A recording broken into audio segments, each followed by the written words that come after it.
सर्वे भवन्तु सुखिनः सर्वे सन्तु निरामयाः सर्वे भद्राणि पश्यन्तु मा जानी सब धरिए रे जानी तेरी काया और माया सब धरिए रे जानी सब धरिए रे जानी। क्या सुंदर भाव है, सुनिए कि ये जो काया है, ये जो शरीर है, सब रखा का रखा रह जाता है। देवी भागवत में कहा गया ये शरीर किसी का काम नहीं। व्यास जी क्या कह रहे हैं, सुखदेव जी कह रहे हैं मुझे ये काया से कोई प्रेम नहीं। छल तो दिया, अब मारना ऐसे जगह जहां जल ना हो।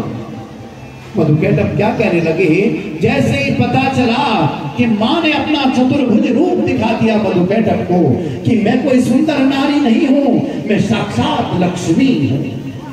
मैं साक्षात कौन हूं? माता लक्ष्मी हूं।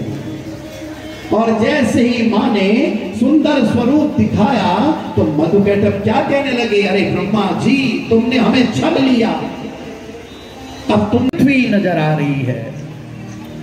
चारों ओर मधुकैटभ देख रहे हैं, उन्हें हर जगह पृथ्वी नजर आ रही है। उन्हें जल नहीं दिख रहा है, वो सब क्या दिख रहा है? पृथ्वी दिख रही है। भगवान की जंगा पर इन दोनों ने अपना शीश रख दिया। मधुकैटभ जो दैत्य हैं, उन दोनों ने क्या करा, आज भगवान श्री हरि के जंगा पर अपना शीश रखा। और जैसे ही शीश रखा, प्रभु ने सुदर्शन चक्र से इन दोनों का शीश काट दिया। मधुकैटभ के धड़ से मेघ राशि बहने लगी और जल पर छा गई। ये जो पृथ्वी है मेघ से बनी है। मां प्रसन्न हो गई। मां ने कहा जाओ, तुम्हारा वध ऐसे ही होना था। मधुकैटभ का पद भगवान हरि ने अपनी जंगा में रख कर सुदर्शन चक्र से काट दिया। जैसे ही देवताओं का शरीर सत्वगुणी है। फिर बताया गया ये देवताओं का शरीर कैसा है? सत्वगुणी। फिर बताया सूत जी कह रहे हैं सत्य है कि मां ही सत्य रूपा है। ये सत्य हो गया कि मां कौन है? सत्य रूपा है। फिर बताया कि मां के कौन से स्वरूप की आराधना हमको करनी चाहिए। यदि हम पूजा करें तो मां के कौन से स्वरूप की हमें आराधना करनी चाहिए। तो भगवान सुखदेव जी बता रहे हैं कि जो गृहस्थ व्यक्ति हो उसे शिव और शक्ति दोनों की आराधना करनी चाहिए। यदि कोई व्यक्ति गृहस्थी है ना, उसे शिव और शिव के संग शक्ति दोनों की आराधना। और केवल शिव की उपासना से गृहस्थ सफल नहीं हो सकता। केवल भगवान शिव की आराधना से गृहस्थ सफल नहीं हो सकता। शक्ति को भी प्रसन्न करना चाहिए। दो खंडों वाले शिवलिंग की पूजा नहीं की जाती। देवी भागवत में बताया गया कि शिवलिंग की पूजा आप लोग अपने घर में रखकर कर सकते हैं। कई भक्त ये पूछते हैं, सभी भक्तों के मन में विचार होता है कि हम शिवलिंग की पूजा अपने घर के भीतर रखकर कर सकते हैं या नहीं। तो भक्तों देवी भागवत में क्या लिखा गया है सुनो। देवी भागवत में लिखा गया है कर्पूर गौरम करुणावतारम संसार सारम भुजगेन्द्रहारम सदा वसंतम हृदयारविंदे भवं भवानी सरितं नमामि। हे भोलेनाथ, हे शंकर, तुम देवों के देव महादेव हो।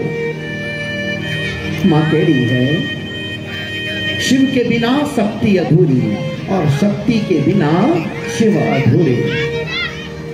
यदि कोई व्यक्ति घर पर शिवलिंग की पूजा करता है ना, तो उसे क्या करना चाहिए?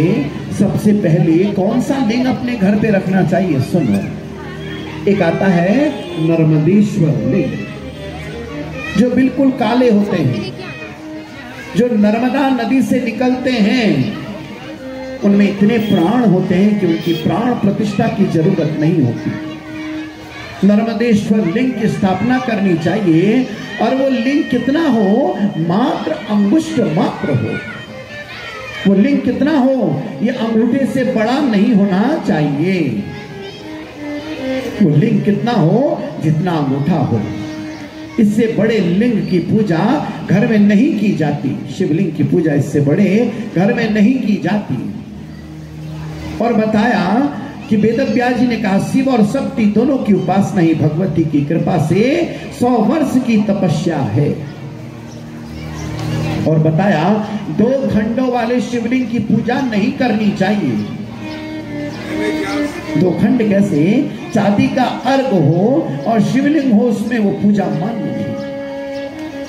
यदि आपने चांदी का शक्ति बनाई है और ऊपर से शेषनाग सब चांदी का रखो, ये नहीं कि लोटा तांबे का और कटोरा पीतल का और शक्ति चांदी की, ऐसा मत करो। एक ही धातु में उसको पूजो।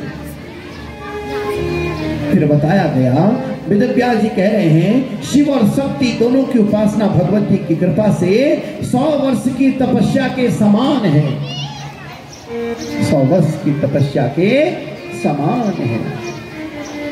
और फिर बताया, कहा मैं स्वयं आपका पुत्र, शिव जी ने कहा मैं स्वयं आपका पुत्र बनकर प्रकट होने वाला हूं। आपकी कामना अयोनिज पुत्र, बिना स्त्री के संयोग से पुत्र को अयोनिज पुत्र कहा जाता है। जहाँ मैं बैठा बैठ के बाद बच्चों का दिल बहला जाना, कभी फुर्सत हो तो जगदम्बे निर्तल के करीब आ जाना। प्रेम से गाइए हे माँ, तुम हमारे घर पे दर्शन दो माँ, हे शक्ति स्वरूपा, जगत जननी जगदम्बा, ऐसा उपकार करो कि हमारा जीवन धन्य हो जाता है। वो धन में कलयुग का वास हो जाता है। वो धन तुम्हारा ऐसे ही निकल जाएगा। इसलिए जुए का धन फलीभूत नहीं होता। फिर दूसरा बताया, मदिरे में जो मदिरे का पान करता है, बताओ मदिरा पीने वाला व्यक्ति क्या भगवान को पा सकता है? नहीं पा सकता, क्योंकि उसमें कलयुग का वास है। इसलिए मदिरे का सेवन नहीं करना चाहिए। फिर तीसरा वास बताया, वेश्या, तीसरा वास बताया। फिर चौथा वास बताया, जीव हिंसा। प्राणी के सर पर जब कलयुग बैठ जाता है ना, ऐसा प्राणी क्या करने लगता है? एक दूसरे से ईर्ष्या करने लगता है, जीव से हिंसा करने लगता है, क्योंकि उसके सर पर कौन बैठ गया? कलयुग बैठ गया। फिर कहते हैं, कलयुग कहने लगा, ये 4 स्थान से मेरी पूर्ति नहीं होगी, ये परीक्षित मुझे 5वां स्थान दो। फिर 5वां स्थान क्या दिया? स्वर्ण में। किसमें दिया? कलयुग का 5वां स्थान दिया स्वर्ण में कलयुग को। अब परीक्षित जी कहने लगे, कलयुग कह रहा है कि इसमें तो नारायण का वास है। सोने में किसका वास होता है? नारायण का। जिसमें विष्णु का वास है, उसमें मेरा वास कैसे हो सकता है बताओ?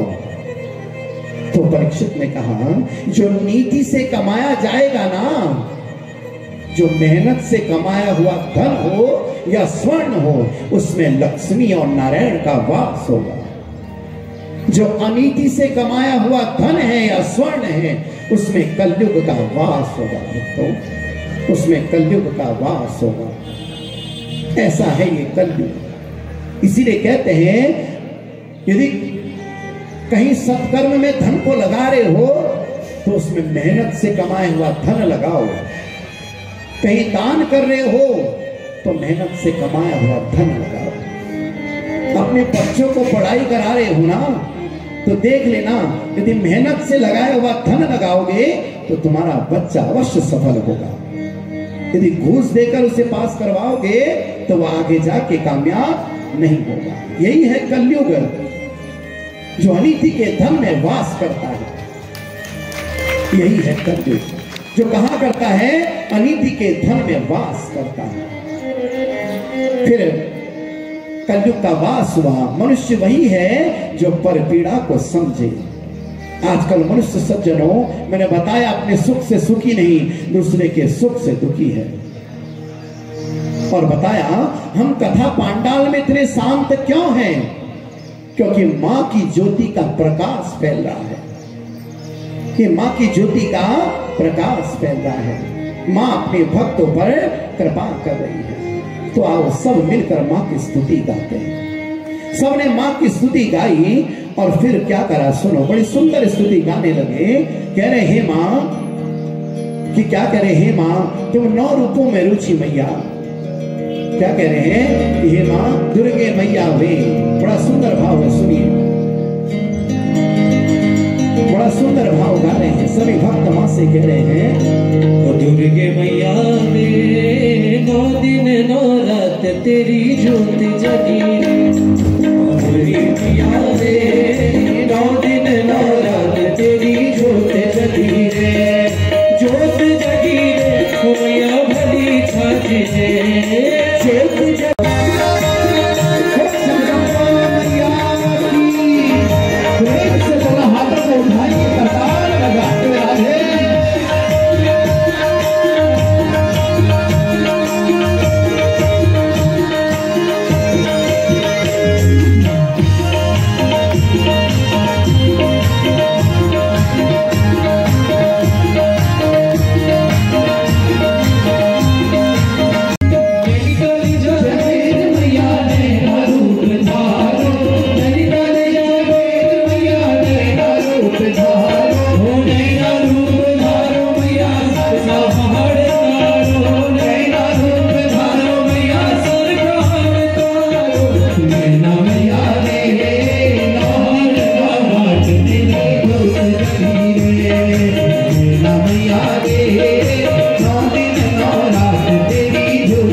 बोलो भगवती मैया की जय।